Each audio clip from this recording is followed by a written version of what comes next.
সৎ কর্ম সবার জন্য সমান পথ।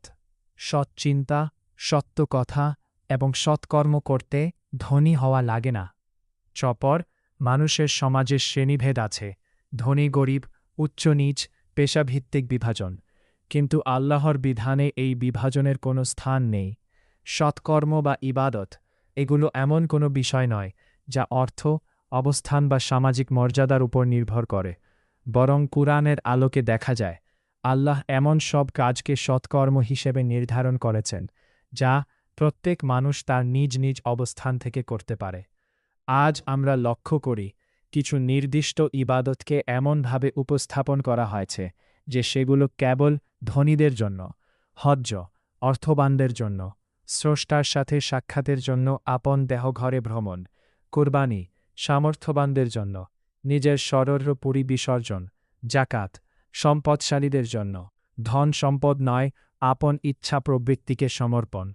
ফলে একটি ভুল ধারণা তৈরি হয়েছে ইবাদত মানেই যেন অর্থ ব্যয় করা, অথচ বাস্তবতা সম্পূর্ণ ভিন্ন।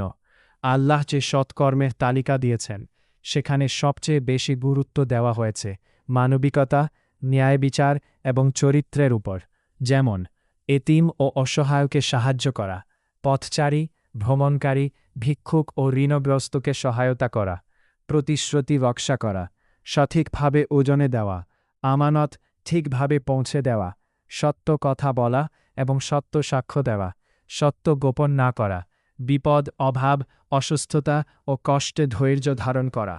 এই কাজগুলো করতে ধনী হওয়া লাগে না, লাগে সৎ মন, সচেতনতা এবং আল্লাহর নির্দেশ মানার ইচ্ছা।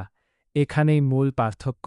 মানুষ ইবাদতকে করেছে আচারভিত্তিক, অনুষ্ঠান কেন্দ্রিক, আল্লাহ দিয়েছেন তা আচরণ ভিত্তিক।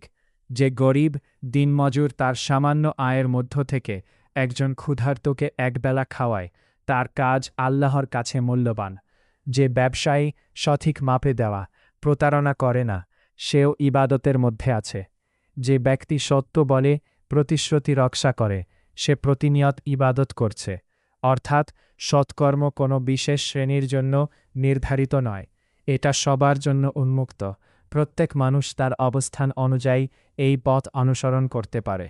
সত্যিকার ইবাদত হল জীবনের প্রতিটি ক্ষেত্রে আল্লাহর নির্দেশকে বাস্তবায়ন করা।